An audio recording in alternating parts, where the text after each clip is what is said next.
Good morning. I'm Lee Jamison, and this is the 187th installment of the Bible in a Year. Today's readings are out of Job, chapters 32 and 33, and Acts, all of chapter 14. Elihu rebukes Job's three friends, chapter 32. So these three men ceased to answer Job because he was righteous in his own eyes.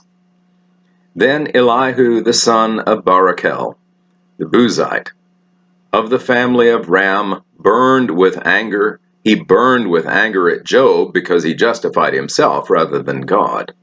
He burned with anger also at Job's three friends because they had found no answer, although they had declared Job to be in the wrong. Now Elihu had waited to speak to Job because they were older than he. And when Elihu saw that there was no answer in the mouth of these three men, he burned with anger. And Elihu the son of Barachel the Buzite answered and said, I am young in years, and you are aged. Therefore I was timid and afraid to declare my opinion to you. I said, Let days speak, and many years teach wisdom. But it is the spirit of man, the breath of the Almighty, that makes him understand. Is it not the old who are wise, nor the aged who understand what is right? Therefore I say, listen to me, let me also declare my opinion.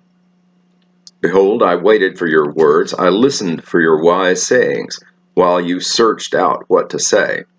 I gave you my attention, and behold, there was none among you who refuted Job, or who answered his words. Beware lest you say, We have found wisdom. God may vanquish him, not a man.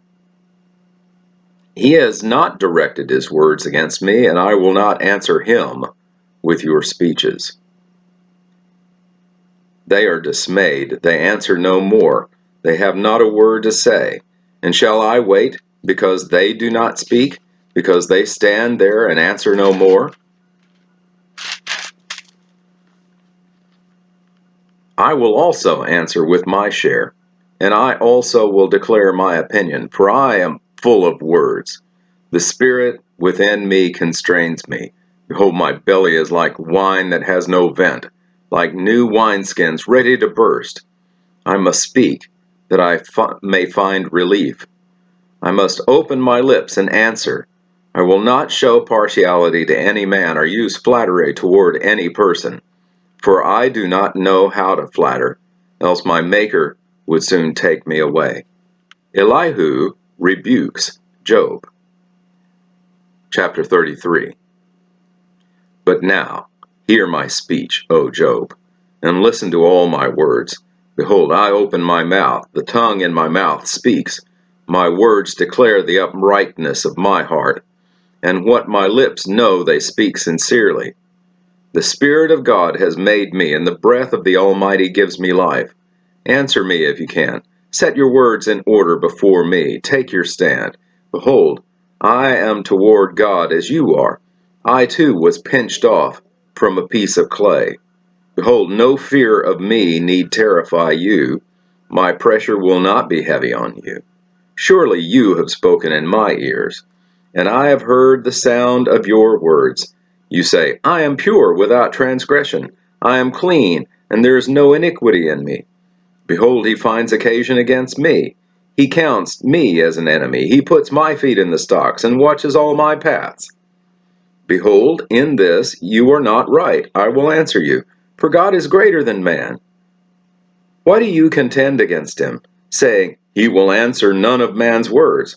For God speaks in one way, and in two, though man does not perceive it. In a dream, in a vision of the night, when deep sleep falls on men while they slumber on their beds, then he opens the ears of men and terrifies them with warnings, that he may turn man aside from his deed and conceal his pride from a man. He keeps back his soul from the pit, his life from perishing by the sword. Man is also rebuked with pain on his bed, and with continual strife in his bones. so that his life loathes bread, and his appetite the choicest food. His flesh is so wasted away that it cannot be seen, and his bones that were not seen stick out. His soul draws near the pit, and his life to those who bring death.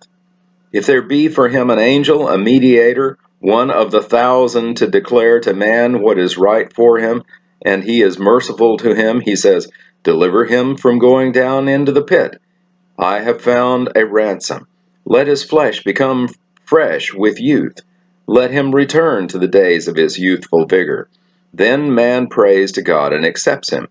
He sees his face with a shout of joy, and he restores to man his righteousness. He sings before men and says, I sinned and perverted what was right, and it was not repaid to me. He has redeemed my soul from going down into the pit, and my life shall look upon the light. Behold, God does all these things twice, 3 times with a man, to bring back his soul from the pit, that he may be lighted with the light of life. Pay attention, O Job, listen to me. Be silent, and I will speak. If you have any words, answer me. Speak, for I desire to justify you. If not, listen to me. Be silent, and I will teach you wisdom. And that concludes the reading in Job. Now Acts, chapter 14. Paul and Barnabas at Iconium. Now, at Iconium they entered together into the Jewish synagogue, and spoke in such a way that a great number of both Jews and Greeks believed. But the unbelieving Jews stirred up the Gentiles and poisoned their minds against the brothers. So they remained for a long time, speaking boldly for the Lord, who bore witness to the word of his grace, granting signs and wonders to be done by their hands. But the people of the city were divided. Some sided with the Jews and some with the apostles.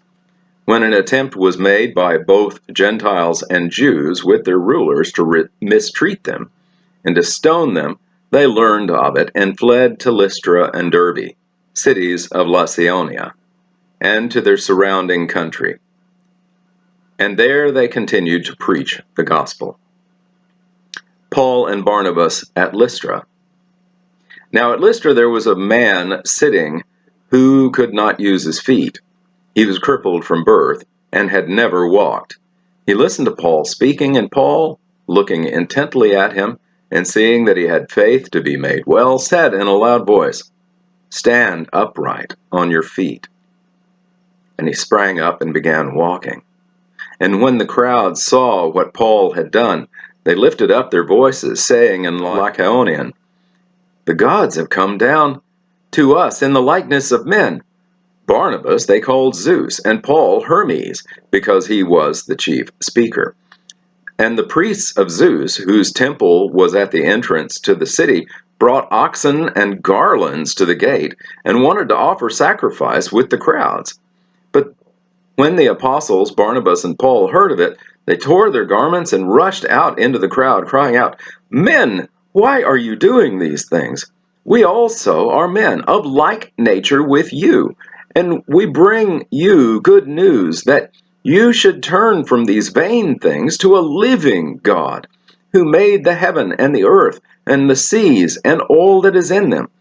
In past generations he allowed all nations to walk in their own ways, yet he did not leave himself without witness, for he did good by giving you rains from heaven and fruitful seasons, satisfying your hearts with food and gladness. Even with these words they scarcely restrained the people from offering sacrifices to them. Paul stoned at Lystra.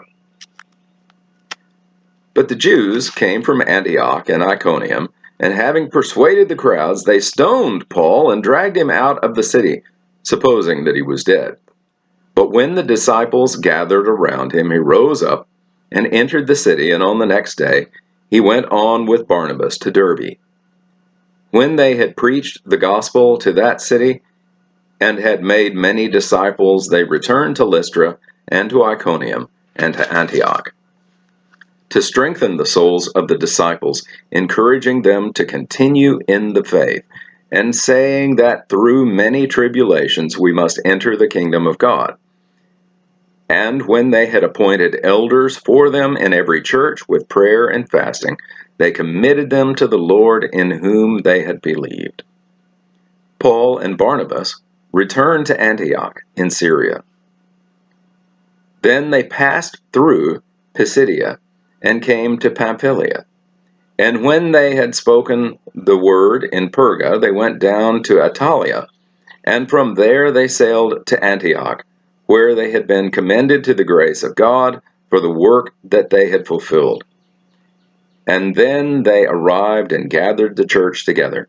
They declared all that God had done with them, and how he had opened a door of faith to the Gentiles. And they remained no little time with the disciples. And that concludes the reading in Acts.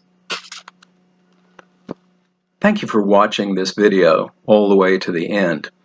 To gain a wider audience for this series of videos, I ask a few favors of you. First, please like the video and subscribe to the channel. You can also click on a bell icon, and that will make sure that you receive notifications when new videos come out. Then, if you have comments or questions, even if they're critical, I want to hear from them. Be civil, of course. The YouTube algorithm rewards videos that receive audience participation. So I appreciate your input. You are a part of this channel as well. Thank you, and have a blessed day.